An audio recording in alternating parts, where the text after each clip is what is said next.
Hello! T'as vu comme je suis bien habillé aujourd'hui? J'ai pas prévu de bricoler dans l'immédiat, je vais d'abord aller faire quelques courses pour m'occuper de ça.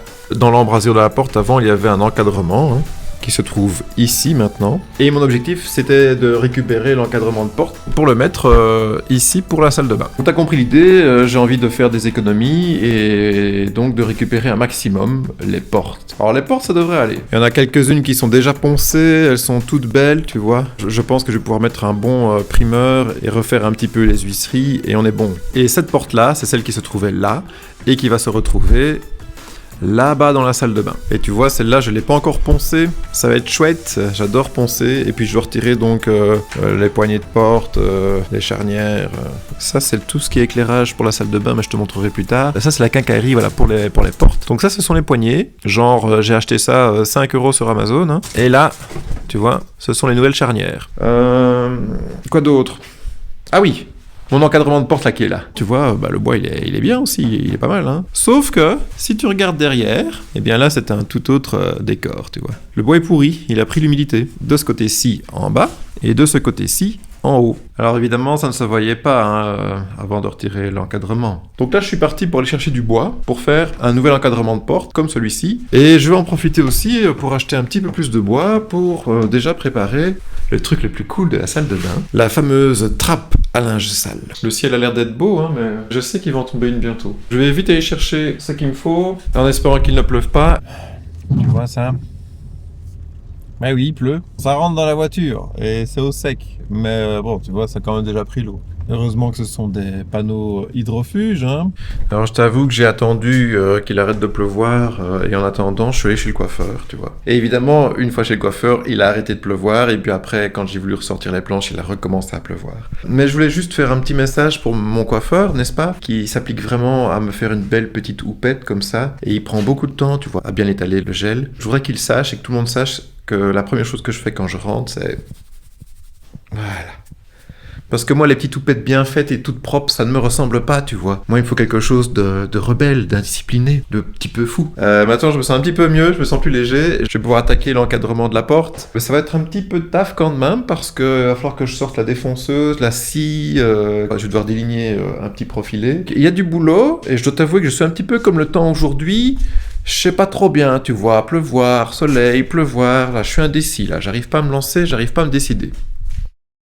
Le soleil est revenu, donc je vais pouvoir m'occuper des listelles. Les listelles, je vais te montrer ce que c'est, parce que je suis pas sûr que ça s'appelle comme ça, enfin moi j'appelle ça comme ça. C'est la petite baguette qu'il y a ici, tu vois. Je vais couper des listelles dans les chutes de panneaux que j'ai été acheter, puis après je vais défoncer mon chambranle, enfin en tout cas l'ébrasement, pour pouvoir y insérer le listel, et zou.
Voilà, j'ai rangé un petit peu le bazar, toute mon installation.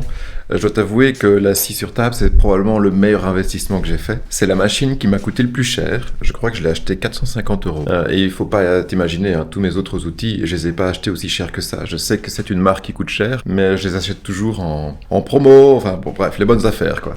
Bref, revenons à notre mouton. Notre mouton, il est toujours là, il est debout. J'ai mes dormants et linteaux qui vont former mon ébrasement. J'ai mes listelles que je vais fixer dedans. Et donc maintenant, l'idée, c'est de faire une petite encoche dans les dormants pour pouvoir y insérer le listel pour ne pas qu'il bouge et que ce soit nickel. Je me suis installé un petit établi de fortune. Je vais donc y installer mes petits panneaux. Et alors, je vais utiliser ma petite défonceuse qui est aussi donc un bel investissement parce que ça aussi, je ne l'ai pas acheté très cher. cher. Il y a des sites internet où le prix est excessivement élevé pour les outils, mais il faut prendre en compte qu'ils t'offrent un service après-vente. Moi, je suis pas un professionnel, donc j'ai pas besoin d'avoir un service après-vente. Si ma machine elle tombe en panne, tant pis, voilà.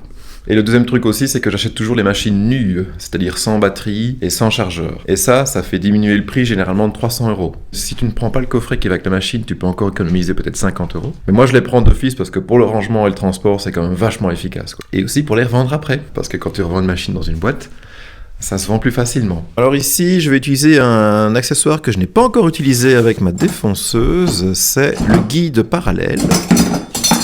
Voilà, c'est ça. Tu vois, il est tout propre, je l'ai jamais utilisé. Je vais voir comment ça s'installe, et puis je commence à faire de la défonce. Hein. Voilà, le petit moment de réflexion pour savoir comment ça fonctionne encore, eh bien, il est passé. Finalement, c'est ce guide-là qu'il faut utiliser pour la défonceuse, puisque l'autre guide que je t'ai montré tout à l'heure, ce guide-là, c'est quand c'est en mode affleureuse, tu vois. J'ai aussi remis la main sur les fraises parce que je les trouvais plus.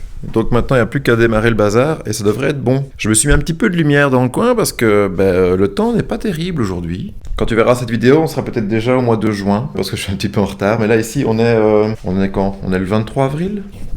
Ouais, on est bien le 23 avril aujourd'hui. On est dimanche, je vais faire un petit peu de bruit, mais de toute façon, mes voisins, ils vont pas être trop dérangés longtemps, ça va me prendre 5 minutes.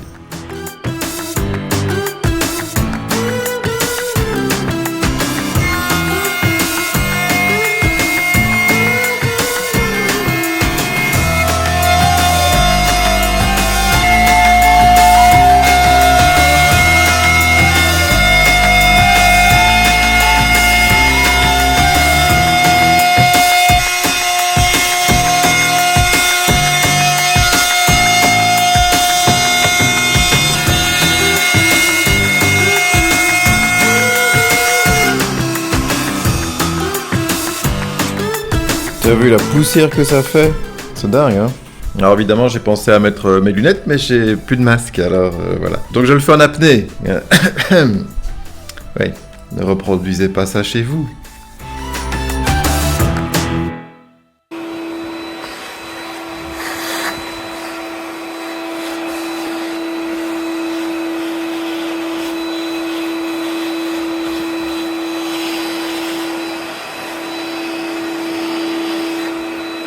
Et voilà ce que ça dit une fois qu'on a mis le listel dans la rainure. Tu vois, c'est quand même un petit peu plus sympa comme finition, hein. Ah, c'est peut-être le moment venu pour toi de t'expliquer pourquoi je l'ai fait moi-même. Alors, si j'achète ce kit d'ébrasement, ça va me coûter plus de 40 € et j'aurai un MDF de 12 mm, donc du médium densité. Bah, c'est pas terribounet. Alors ici, si on compte la surface que j'utilise, je crois que j'en ai ici pour 20 €. Sauf que c'est pas du MDF, c'est du haute densité, hydrofuge et de 18 mm. Je trouve que pour mettre dans une salle de bain, c'est bien. C'est beaucoup mieux que le machin à 40 €, quoi. J'ai profité que les dormants sont encore là par terre et je vais installer les pommelles sur la porte, ici. Je vais en mettre des nouvelles qui sont un petit peu plus grandes. Je vais devoir entailler un petit peu plus. Je vais poser mes nouvelles pommelles et puis après je poserai ma porte à côté de mon dormant et là je rapporterai pour faire l'entaille pour l'autre partie de la pommelle. Je te reprends plusieurs jours plus tard parce que j'avais besoin d'un outil pour faire les portes. Et je ne l'avais plus. Enfin si, j'en avais un, mais il est pourri. Je suis allé chercher un ciseau à bois. Il m'a fallu genre 4 jours pour l'acheter. Mais grâce à ce ciseau à bois, j'ai pu donc agrandir les encoches pour recevoir les nouvelles charnières. Je te dis pas comme j'ai la flemme en ce moment. Je crois que je vais faire une petite cure de vitamines. Parce que j'en ai encore fait 2-3 belles. Le dormant, là, je l'ai coupé 1 cm trop court.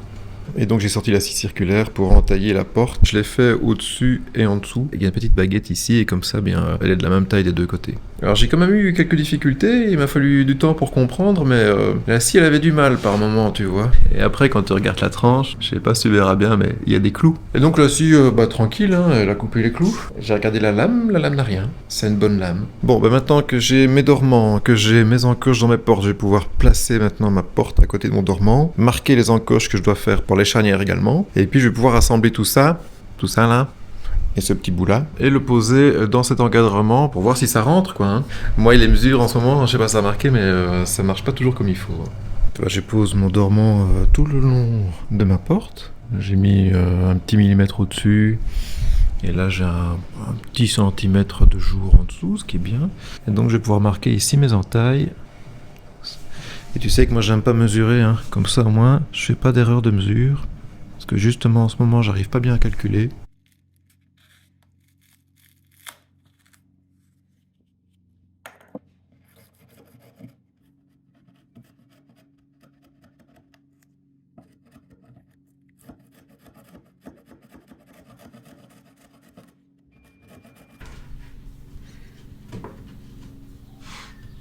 Alors ne viens pas penser que je suis le dieu du ciseau à bois parce que là j'ai explosé, j'ai dû remettre un petit peu de colle, tu vois, pour coller le morceau qui a voulu partir. Et puis là aussi, il m'a fait la même blague.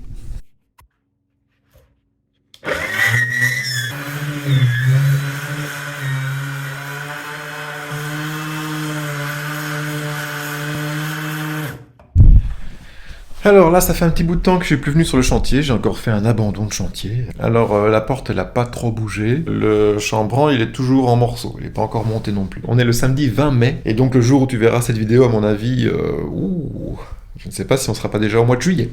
Donc là, je suis occupé à poncer la porte. Bah, c'est du taf, hein. Il y a 3 autres portes qui ont déjà été poncées ici. Là, c'est celle de la salle de bain. Et puis après, je vais utiliser de la pâte à bois pour reboucher les petites imperfections ou ce trou-ci, par exemple. J'en ai plus besoin. Mais tu vois, il y a des petits coups. Elles ont bien vieilli, ces portes. Ce sont les portes d'origine qui ont été fabriquées par le frère de l'ancien propriétaire de cette maison, qui était menuisier. Il avait fait donc toutes les menuiseries intérieures, mais également les fenêtres. Tout ça a été fait par un artisan il y a plus de 70 ans. Et c'est du costaud, je peux te le dire.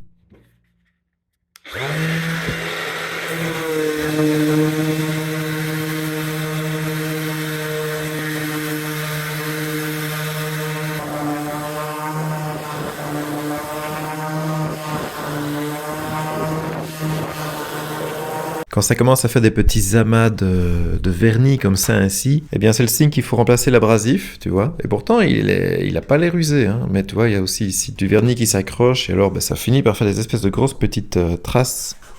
Donc je sens que je vais en consommer des abrasifs aujourd'hui.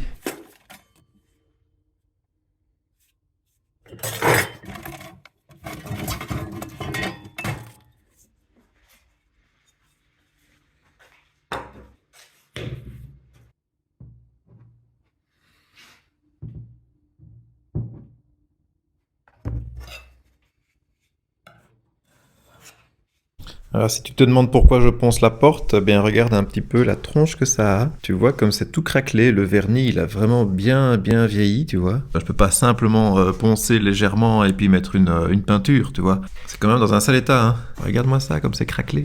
Le vernis a cuit, c'est vraiment ça quoi. La peinture que j'ai pris ici, c'est un primaire qui m'a coûté la peau des fesses. J'envisage pas de mettre de couche de finition rapidement sur les portes. Parce que je sais pas encore dans quelle couleur je vais mettre les portes.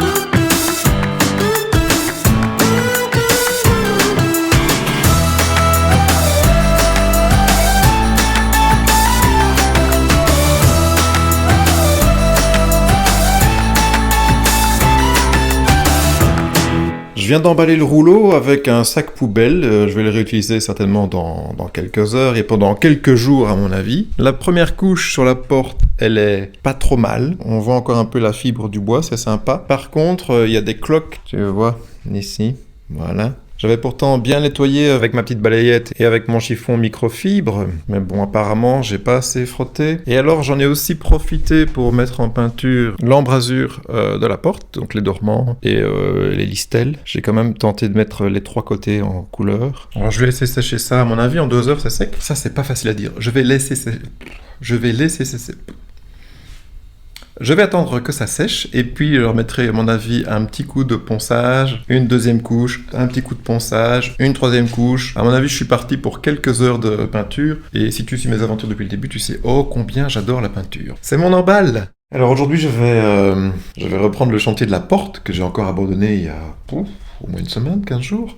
J'ai réinstallé la défonceuse, alors tu te demandes peut-être pourquoi, je vais t'expliquer très brièvement, ça va aller vite. Cette pièce-ci, qui peut être considérée comme le linteau de mon encadrement de porte, eh bien, avant de le monter, j'ai été vérifier combien d'espace j'avais encore de disponible, tu vois, pour remettre les montants à gauche et à droite. Je l'ai disposé comme ça sur la porte, et puis j'ai pris une petite chute pour vérifier combien de millimètres j'ai d'espace entre la porte et son encadrement, et c'est là que j'ai remarqué que il y a pas de millimètre. La pièce que j'ai faite là, elle est 6 mm trop étroite. Alors je vais pas raboter la porte.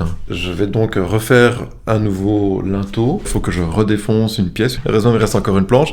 Et heureusement, depuis plus d'un mois, bien la défonceuse n'a toujours pas été rangée. Elle est toujours bien réglée pour faire cette défonce. Je sais pas si c'est très correct de dire ça. Mon programme du jour, c'est j'usine de nouveau une pièce de linteau, je la mets en peinture, et pendant que ça sèche, je vais chez le coiffeur, je fais une lessive. Donc voilà, j'ai déjà fait les essuies pour cette semaine. Donc tu vois, bord à bord, et puis maintenant ici, tu vois, je dépasse d'un petit centimètre. Donc c'est bien parce que ça me fera plus que 3 mm, et puis là au moins j'ai du jeu pour travailler. Ça fait au moins une semaine qu'il est emballé là-dedans, et il sèche pas quoi. Donc c'est bien. Donc je vais pouvoir remettre un petit coup, vite fait.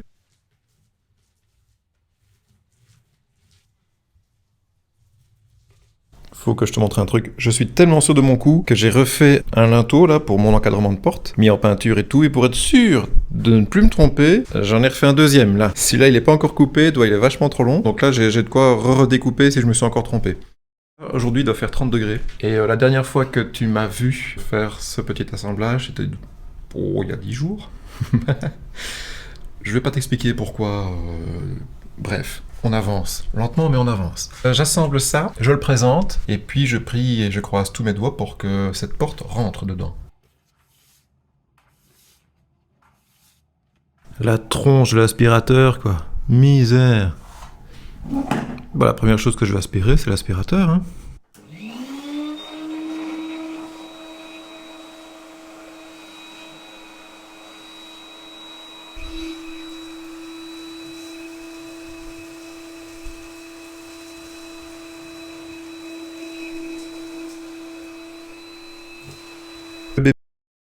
J'ai utilisé ces petits accessoires qui sont bien pratiques pour coincer et mettre à l'équerre correctement. J'ai un tout petit peu de rab, mais ça c'est pas grave, je préfère en avoir un tout petit peu trop peu. Maintenant il n'y a donc plus qu'à zoup. Logiquement 4 vis devraient suffire, mais moi tu vois, j'en mets 6 pour vraiment être sûr que ça ne bouge plus. Les étapes elles ont l'air bêtes comme ça, mais je peux te promettre qu'entre chaque étape, nettoyer, retrouver ses outils, rechercher les matériaux, ça prend un temps con. Donc maintenant il faut que je trouve un foret et des vis. Et après, je pourrais placer le bébé. Eh bien voilà, il est posé. Alors, extrêmement provisoirement, tu vois. Ici, j'ai mis dans l'usinage que j'ai fait pour mettre les listelles, j'ai vissé, puisqu'il y a du bois derrière. Mais c'est clairement pas suffisant, je pense que je dois remettre aussi... quoique... Enfin, ça tient bien. Par contre, ici, j'ai dû mettre ici en plein milieu, parce qu'il y a des morceaux de bois, hein, toujours dans la maçonnerie, donc je me suis remis dedans. Mais ça, c'est vraiment extrêmement temporaire. Je pense que je vais cheviller. D'abord, je devrais caler, parce que tu vois, ici, il y a un petit jour, donc la vis, tu vois... Pour être acérage, c'est difficile. Pour que la tête de vis s'enfonce bien dans le dormant, eh bien, il faudrait déjà que je mette des cales. Je n'ai pas de cales aujourd'hui, donc je ferai ça un autre jour. Moi, ce que je veux, c'est juste mettre la porte et voir que ça tient, tu vois. Maintenant, eh bien, je vais prendre le gros bébé qui est là par terre et je vais le visser avec ses petites charnières noires, toutes belles.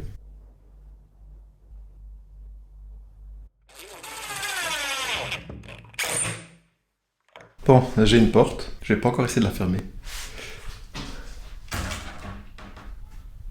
Elle frotte par terre.